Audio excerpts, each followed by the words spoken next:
Okay जी, break से पहले हम प्रॉब्लम सॉल्व करें और आपके सामने है स्टेप 6 के अंदर हमने इसका क्रिटिकल रीजन डिफाइन किया है 0.05 अल्फा पर।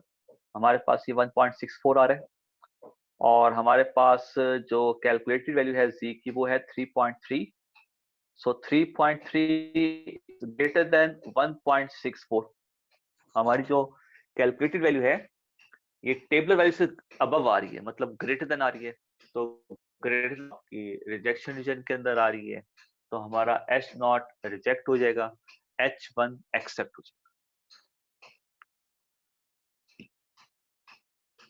तो हम टेबल में 0.05 को नहीं देखेंगे, टेबल के अंदर हम इस वैल्यू को देखेंगे, मतलब लेफ्ट साइड पे आ रहा है 0.95। तो टेबल में 0.95000 देखेंगे तो उसका नियरेस्ट हमारा बन रहा है 0.94950। तो उस पर हमारे पास z का पॉइंट आ रहा है 1.64 इस पे। तो ये हमारी टेबलर वैल्यू हो गई, ये हमारी कैलकुलेटेड वैल्यू हो गई। तो हमारी कैलकुलेट की वैल्यू जो है वो टेबलर वैल्यू से ग्रेटर है, मतलब आगे की तरफ आ रही है और आगे हमारा रिजेक्शन रीजन है। तो इसका मतलब ये वाली वैल्यू हमारी रिजेक्शन रीजन के अंदर आ गई, तो हम H0 को रिजेक्ट करेंगे, H1 को एक्सेप्ट करेंगे। सो ये हमारा प्रॉब्लम सॉल्व हो गया। ठीक है, इसी टाइप का हम एक और प्रॉब्लम उठाते हैं और स्टेटमेंट ऑफ प्रॉब्लम, ठीक है, उसको देखते हैं। उसमें हम टी टेबल का देखते हैं, टी टेबल को यूज करना देखते हैं, क्योंकि अभी तक हम जितने भी प्रॉब्लम सॉल्व किए ना सारे जी टेबल के यूज किए। तो अब हम नेक्स्ट प्रॉब्लम उठाते हैं, स्टेटमेंट ऑफ प्रॉब्लम है उसको उठाते हैं और उसमें हम टी टेबल वाला क्वेश्चन देखते हैं जिसमें टी टेबल का use.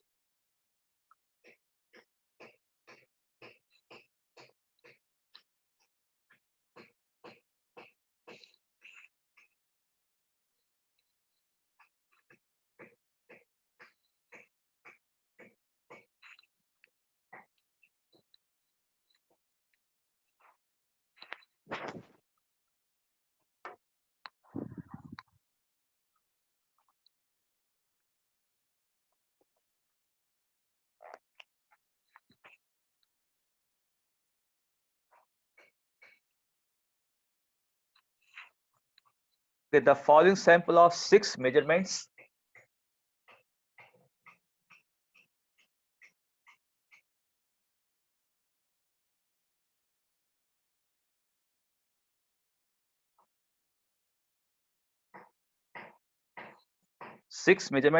was randomly selected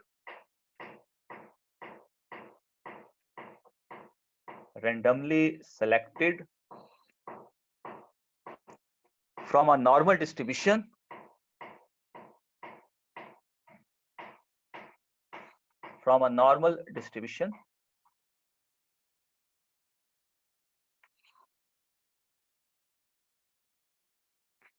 (1, 3, -1, 5, 1 and 2).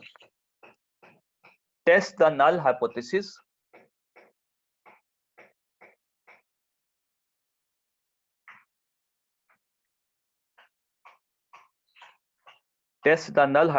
that the mean of the population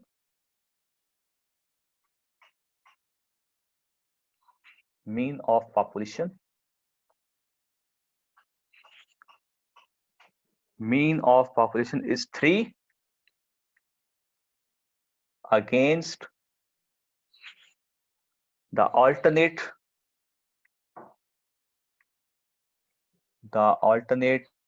hypothesis.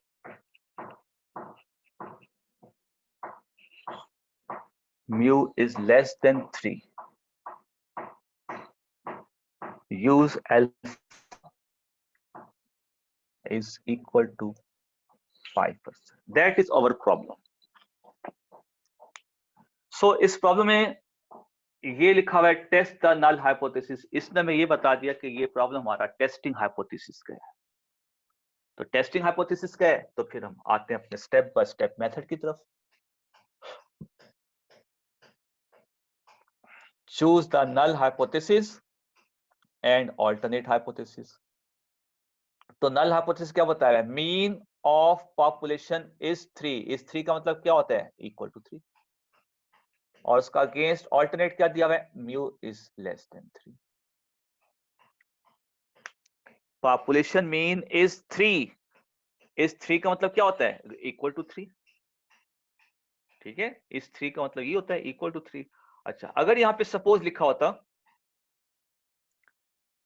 Is at least 3, अगर मैं यहाँ पे सपोज वर्डिंग थोड़ी चेंज करता हूँ, अगर क्वेश्चन में ये लिखा होता है इज एट लीस्ट 3, तो फिर हम अपने एच नॉट को ये लेते हैं, ये एटलीस्ट का सिंबल होता है ना, ग्रेटर देन इक्वल टू, ये एटलीस्ट को उसको पढ़ते हैं, तो फिर हम अपने एच नॉट को जो है वो उसके करस्पॉन्ड इस तरह से लिखते हैं, H1 हमारा ये हो जाता है। फिर अपने प्रॉब्लम को ऐसे लेके चलते हैं। तो क्योंकि यहाँ पे एटलीस्ट नहीं लिखा हुआ, यहाँ पे सिर्फ इस 3 लिखा हुआ है, इस 3 का मतलब होता है दैट इज इक्वल टू 3। तो बस स्टेटमेंटल प्रॉब्लम में ये केस होते हैं, बस इक्वल टू लिखना है, लेस देन लिखना है, मोर देन लिखना है, लेस देन इक्वल टू लिखना है, मोर देन इक्वल टू लिखना है, बस ये चीजें हम स्टेटमेंट में चेक करते हैं कि हमारा नल हाइपोथेसिस क्या लिखा जाएगा, ऑल्टरनेट क्या लिखा जाएगा। तो आहिस्ता आहिस्ता आ रहे हैं टिपिकल क्वेश्चन की तरफ ना, आहिस्ता आहिस्ता उसकी तरफ ही आ रहे हैं। अभी तो इसमें ये डिफाइन किया है ना नल हाइपोथेसिस, उसमें फिर कुछ भी नहीं होगा, उसमें सब चीजें खुद डिसाइड करेंगे कि नल क्या लें, ऑल्टरनेट क्या लें and so on. Okay, first step हमारा कंप्लीट हो गया, सेकंड स्टेप की तरफ आएंगे। सेकंड स्टेप में हम क्या करते हैं, लेवल ऑफ सिग्निफिकेंस को डिफाइन करते हैं। तो लेवल ऑफ सिग्निफिकेंस क्वेश्चन के अंदर लिखा हुआ है दैट इज 5%। 5% का मतलब क्या हो गया, 0.05। उसके बाद हम आएंगे नेक्स्ट स्टेप की तरफ, स्टेप 3। H1 को देखते हुए हमने डिसाइड कर लिया it is one tail test. और कौन सा टेस्ट है जी, ये लेफ्ट साइड का वन टेल टेस्ट है और ये लेफ्ट साइड का है। स्टेप 4 की तरफ आएंगे, टेस्ट स्टैटिस्टिक्स।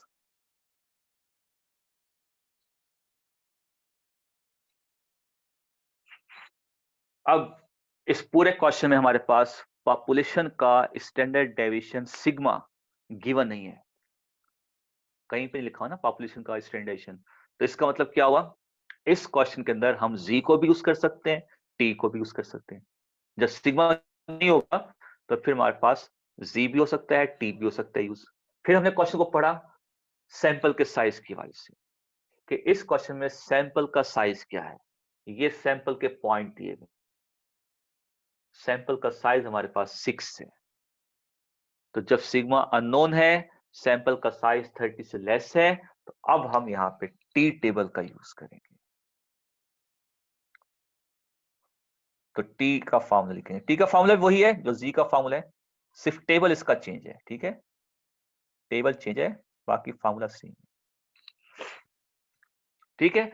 वेयर हमारा जो न्यू है वो इक्वल टू n-1। ये हमारा स्टेप 4 कंप्लीट हो गया। हमने डिसाइड कर लिया कि हम अपने प्रॉब्लम के अंदर कौन सा डिस्ट्रीब्यूशन, कौन सा टेबल यूज करें। अब हम आते हैं नेक्स्ट स्टेप की तरफ, स्टेप 5। डेटा कलेक्ट करें और फॉर्म में पुट कर दें। सो गिवन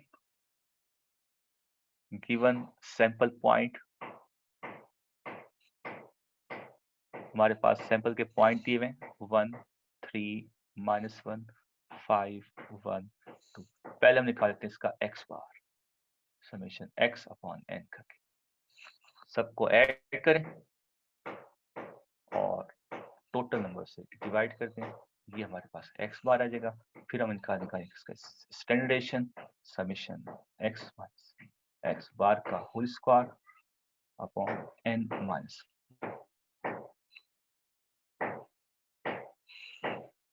ठीक है, तो पहले हम इसका x बार निकाल लेते हैं, सबको ऐड करते हैं और 6 से डिवाइड कर देते हैं। सो 1 + 3 + 5 + 1 + 2 और -1, ठीक है, -1 हो गया, बाकी सब ऐड हो गए। तो ये आंसर आ गया आपके पास 11। इसको आप डिवाइड करते हैं 6 के साथ, ये आ गया आपके पास 1.8 0.83।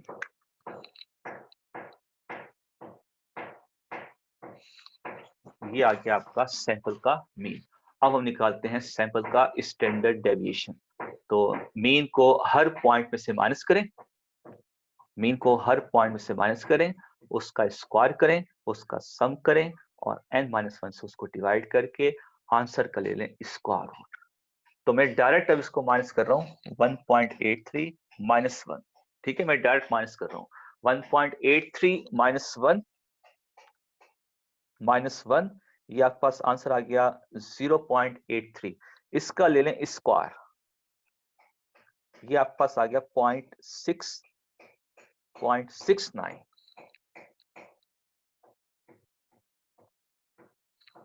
0.69 कैसे है मैं दोबारा बता देता हूँ। एक्स बार को एक्स में से माइनस करेंगे, तो मैंने 1.83 को 1 में से माइनस किया, ये आ गया 0.83। चलिए मैं इसको ऐसे लिख देता हूँ 0.83 का होल स्क्वायर प्लस, अब 1.83 को 3 में से माइनस करेंगे, 1.83 माइनस 3, ये आपके पास आंसर आ गया माइनस 1.17।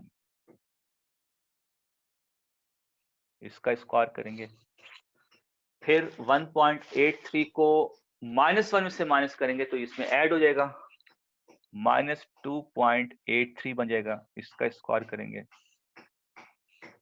प्लस 5 में से इसको माइनस करेंगे, 1.83 माइनस 5, ये आंसर आ गया -3.17।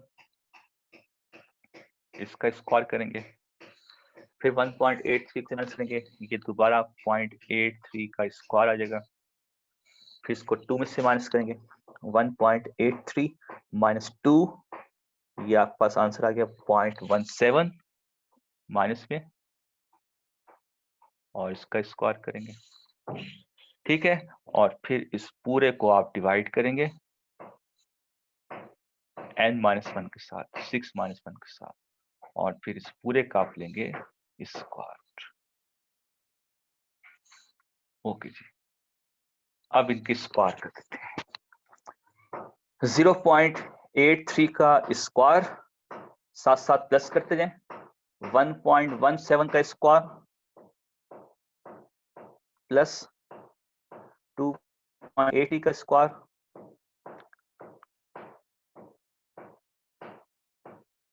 2.83 का स्क्वायर प्लस 3.17 का स्क्वायर प्लस 0.83, इसका स्क्वायर कर दें, और प्लस 0.7। तो ये सब के स्क्वायर का सम आ गया 20.83, और अपॉन 6-1 5 हो गया। इसको 5 से डिवाइड कर दें, ये आपके पास आंसर आ गया 4.17। इसका ले लें स्क्वायर रूट, तो आपके पास s आ गया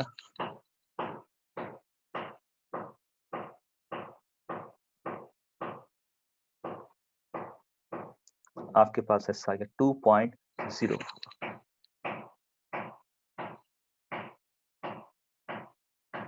ये आपके पास स्टैंडर्ड डेविएशन आ गया, ये आपके पास मीन आ गया। ठीक है, ये सारा काम आपने स्टेप 5 में करना है। जितना भी कैलकुलेशन का काम आप करेंगे क्वेश्चन के अंदर, वो सारा काम आप स्टेप 5 में करेंगे। तो स्टेप 5 में हमने क्या काम किया, हमारे पास सैंपल के पॉइंट दिए थे, तो पहले हमने फार्मूले के रिस्पेक्ट से इसका सैंपल का मीन निकाल लिया, एक्स बार सबको ऐड करके 6 से डिवाइड कर दिया, फिर हमने स्मॉल एस चाहिए था, फिर हमने इसका स्टैंडर्डाइजेशन निकाला। स्टैंडर्डाइजेशन का ये फार्मूला था, हमने मीन के हर पॉइंट में से उसको माइनस किया, मीन को हर पॉइंट में से माइनस किया, माइनस करने के बाद उनके स्क्वायर्स किए, उनका सम किया, n-1 से डिवाइड किया, और हमारे पास आंसर आ गया 2.04। स्टेप 5 हमारा कंप्लीट हो गया। अब हम आते हैं, सॉरी स्टेप 5 अभी कंप्लीट नहीं हुआ, स्टेप 5 के फार्मूले के अंदर इन सारी वैल्यूज को पुट करें। अभी हमारा स्टेप 5 कंप्लीट नहीं हुआ, स्टेप 5 हम ये सारी वैल्यू उठा के फार्मूले पुट करेंगे। So T is equal to x bar minus mu upon small s divided by n का स्क्वायर रूट 6 का स्क्वायर रूट। तो यहां से हम t की वैल्यू कंप्यूट कर लेते हैं। तो t हमारे पास है 1.83 माइनस 3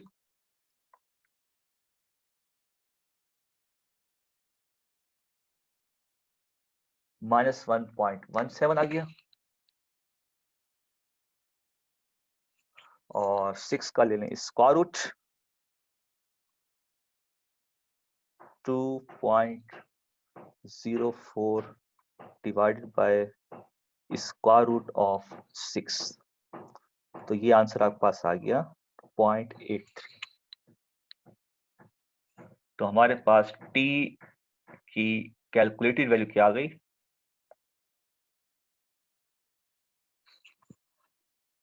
-1.17 डिवाइडेड बाय 0.83।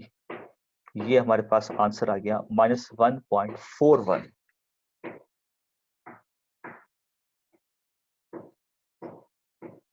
ये हमारी t की कैलकुलेटेड वैल्यू आ गई।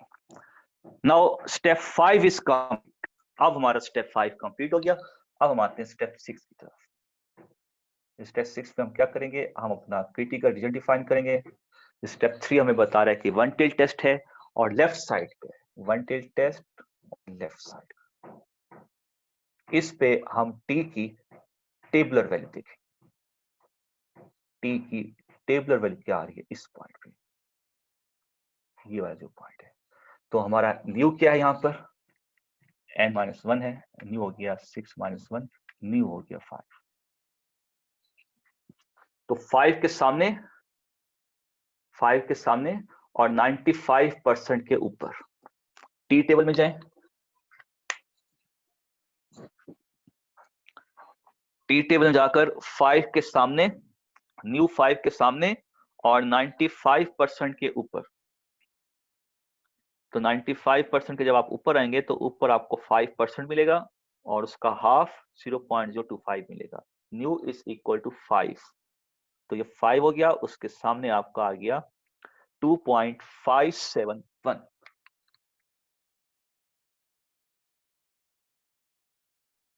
अब ये वाली वैल्यू क्योंकि लेफ्ट साइड पे है, अब हम नेगेटिव खुद लिख देंगे, और अगर ये वाली वैल्यू राइट साइड पे होती तो हम इसको पॉजिटिव लेते हैं। तो ये आपने खुद देखना है। अगर लेफ्ट साइड का वन टेल टेस्ट है तो आपने टी की वैल्यू जो टेबल से उठाई है उसके साथ नेगेटिव खुद लिख लेंगे, क्योंकि क्वेश्चन के अंदर जो टेबल के अंदर जो वैल्यूज दी हैं वो सारी पॉजिटिव, नेगेटिव कोई नहीं है। तो ये हम खुद डिसाइड करेंगे। अगर हम लेफ्ट साइड का टेल टेस्ट यूज कर रहे हैं तो हम नेगेटिव का साइन खुद लगाएंगे। अगर हम राइट का टेल टेस्ट यूज कर रहे हैं तो हम इसी को प्लस के साथ लेंगे। ठीक है, ये हमारे पास वैल्यू आ गई टी टेबल की, ये हमारे पास कैलकुलेटेड वैल्यू है, ये हमारे पास टेबुलर वैल्यू है। -1.41 जो है हमारे वैल्यू से -2 से, -1 जो होता है वो -2 से बड़ा होता है। -1 इज ग्रेटर देन -2। तो जब -1 -2 से बड़ा होगा तो नाज़िम बात है ये इस साइड पे आएगा, इस पॉइंट के बाद आएगा, इस साइड पे आएगा। ये हमारा एक्सेप्टेंस रीजन है। इसका मतलब ये हो गया कि H0 हमारा एक्सेप्ट हो रहा है, H1 हमारा रिजेक्ट हो रहा है।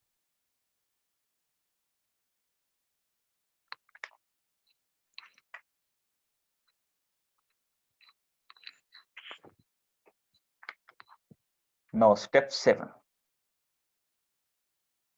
Since the T calculated value is -1.41 is greater than T tabular value -2.571, so it will fall in acceptance region. Steps acceptance region, and hence we accept H0 and reject H1। ये हमारा हो गया इस question का conclusion step 7।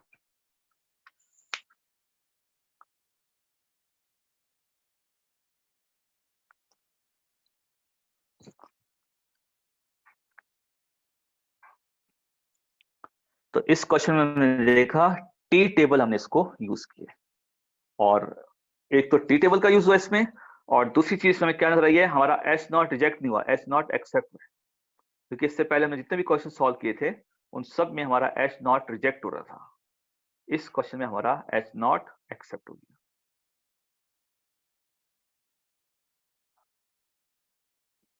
इस type का एक और प्रॉब्लम देखते हैं, क्योंकि अब तो यही है, जितने जितने हम ज्यादा से ज्यादा प्रैक्टिस करेंगे ना इन प्रॉब्लम्स की, उतना ही टेस्टिंग हाइपोथेसिस हमें समझ में आएगा। एक दो क्वेश्चन सॉल्व करने से पता नहीं चलेगा ये है क्या। तो डिफरेंट टाइप के क्वेश्चन जब हम सॉल्व करेंगे ना, तो फिर हमें पता चलेगा ये टेस्टिंग हाइपोथेसिस बेसिकली है क्या चीज। तो इसी टाइप का हम एक और क्वेश्चन उठाते हैं, उसको सॉल्व करते हैं।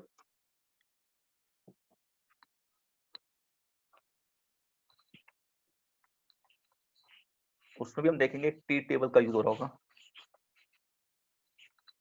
क्योंकि जी के हमने बहुत सारे कर लिए, अब थोड़ा टी टेबल की प्रैक्टिस करते हैं।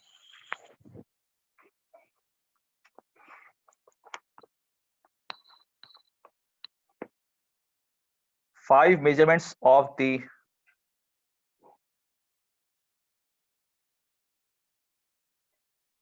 contents of the certain kind of cigarettes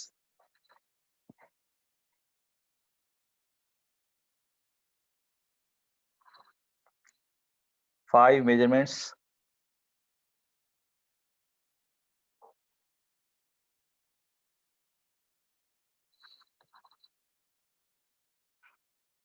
of the contents of the certain kinds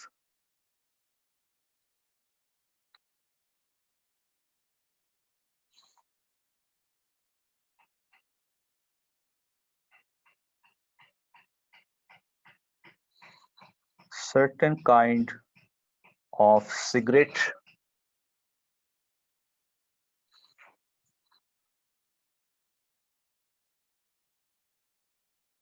yield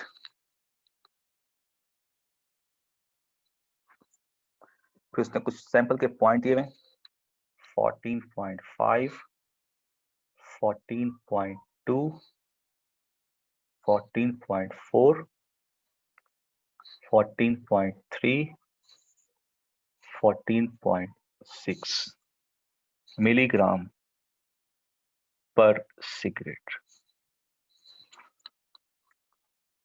Do the sample data provides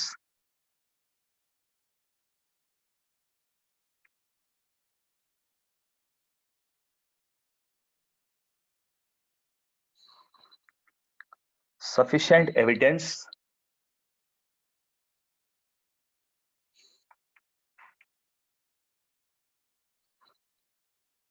to reject mu is less than equal to 40.0 milligram per cigarette? Use alpha is equal to 0.05. That is your problem.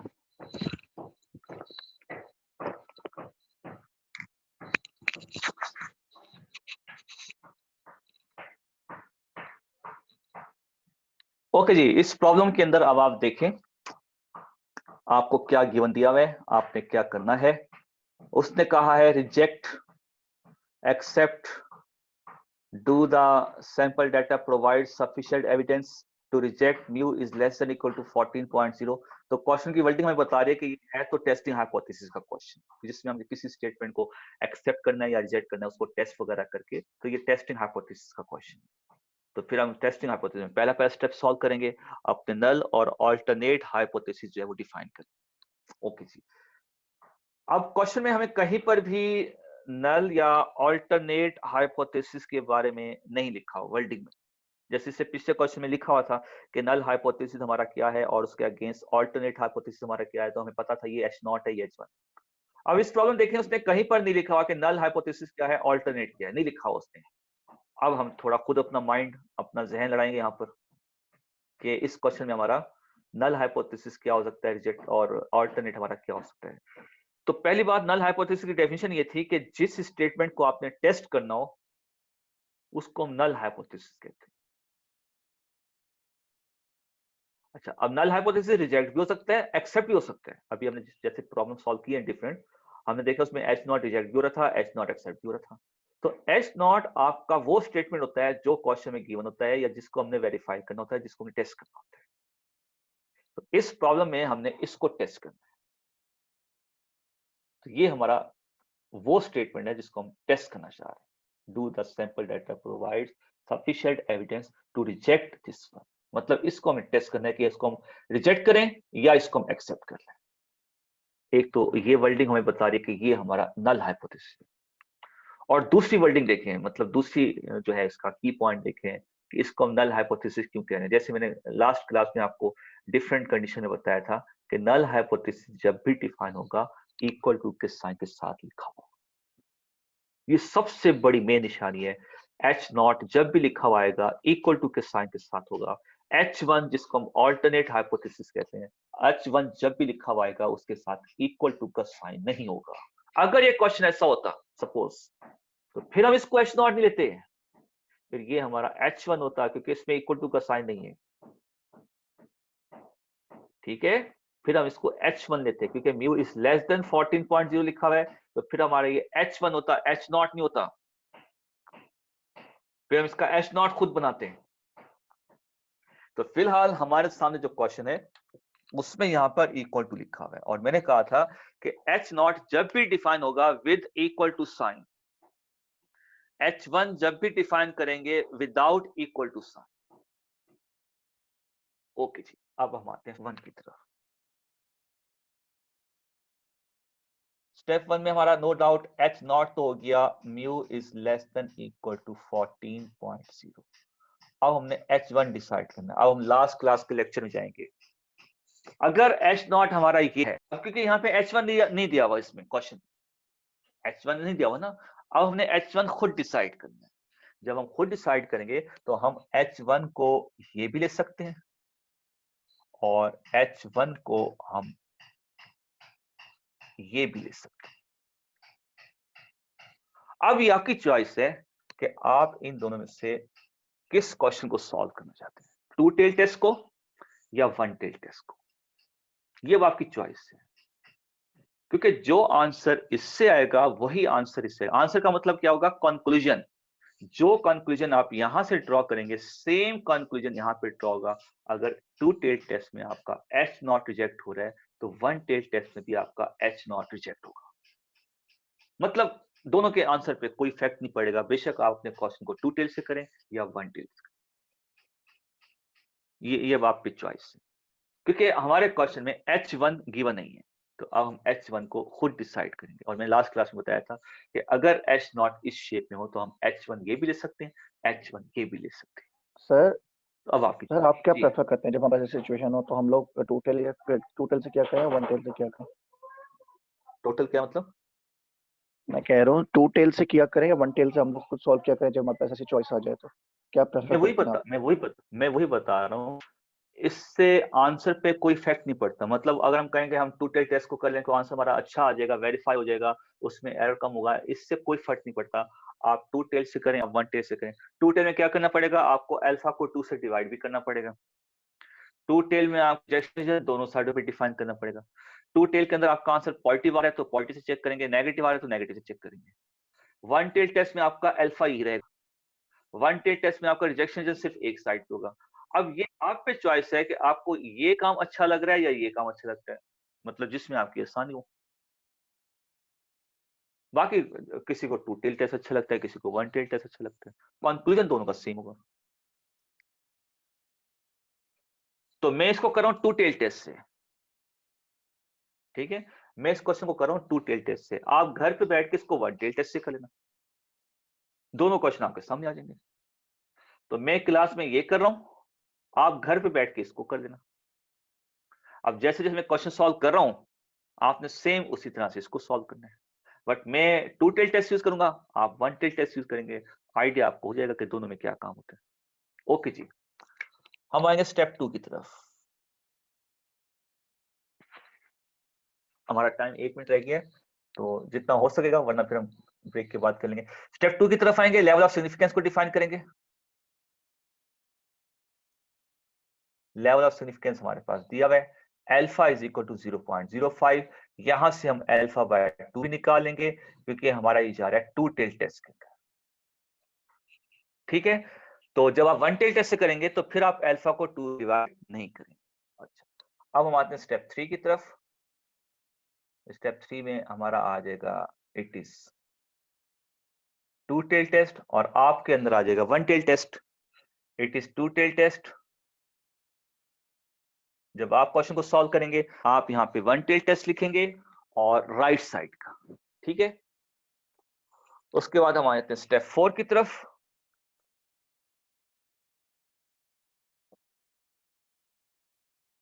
Step 4 में हम tea table का use करेंगे, T distribution का use करेंगे, क्योंकि हमारा question जो है, हमारा डाटा जो है, वो हमें बता रहा है कि इसमें हम टी टेबल का यूज करेंगे, क्योंकि इस क्वेश्चन के अंदर हमारे पास पॉपुलेशन का स्टैंडर्ड डेविएशन गिवन नहीं है, तो इसलिए, और सैंपल का साइज भी 5 है, तो